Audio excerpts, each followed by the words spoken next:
সারা দেশে নিয়ে বিয়ানীবাজারে গ্রেড ও পদোন্নতি নিয়ে জটিলতা নিরসনের দাবিতে আন্দোলনরত সরকারি প্রাথমিক বিদ্যালয়ের সহকারী শিক্ষকরা পূর্ণ কর্মবিরতি শুরু করেছেন।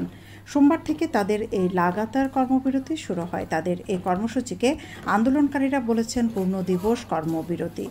প্রাথমিকের সহকারী শিক্ষকদের সংগঠনগুলোর মোর্চা প্রাথমিক সহকারী শিক্ষক সংগঠন ঐক্য পরিষদের ব্যানারে চলছে এই কর্মসূচি। সহকারী শিক্ষক পদকে এন্ট্রি পদ ধরে একাদশ গ্রেডে বেতন নির্ধারণ, চাকরির 10 বছর ও 16 বছর পূর্তিতে উচ্চতর গ্রেড পাওয়ার জটিলতা নিরসন ও প্রধান শিক্ষকের শতভাগ পদে সহকারী শিক্ষকদের পদোন্নতি সহ দ্রুত পদোন্নতি দেওয়ার দাবিতে শিক্ষকরা এ আন্দোলন করেছেন। শিক্ষকরা জানান, আমরা স্কুলে এসেছি, শিক্ষার্থীরাও এসেছে, তবে ক্লাস চলছে না, শিক্ষকরা স্কুলেই অবস্থান করছেন। 3 দফা দাবিতে আজকে থেকে পূর্ণ দিবস কর্মবিরতি পালন করতেছি। আমরা আমাদের এই 3 দফা দাবির মধ্যে রয়েছে, আমাদের 1 নম্বরে রয়েছে 11তম গ্রেডে সহকারী শিক্ষকদের এন্ট্রি পদ ধরে বেতন নির্ধারণ করতে হবে।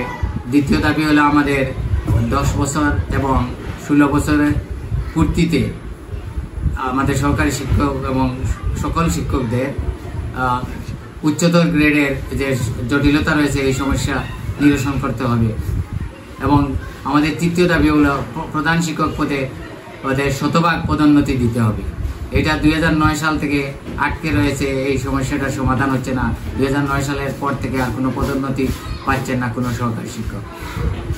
তাই আমাদের এই 3 দফা দাবি আমরা যতক্ষণ পর্যন্ত আমাদের দাবি মেনে না নেবেন কর্তৃপক্ষ, ততদিন আমরা আমাদের কর্মসূচি, আমাদের যে পূর্ণ দিবস কর্মবিরতি রয়েছে আমরা এটা পালন করে যাব। আমরা চাই না আমরা আমাদের কোমলমতি শিক্ষার্থীদেরকে জিম্মি করে আমাদের এই দাবি আদায় করতে, কিন্তু কর্তৃপক্ষ এবং সরকার আমাদের বাধ্য করেছেন।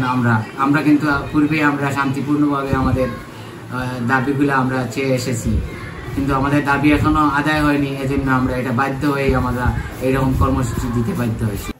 এই 3 দাবিতে গেল 5 মে থেকে 15 মে পর্যন্ত দিনে 1 ঘন্টা, 16 মে থেকে 20 মে পর্যন্ত 2 ঘন্টা, 21 মে থেকে 25 মে পর্যন্ত অর্ধ কর্মদিবস কর্মবিরতি পালন করেন প্রাথমিক বিদ্যালয়ের সহকারী শিক্ষকরা।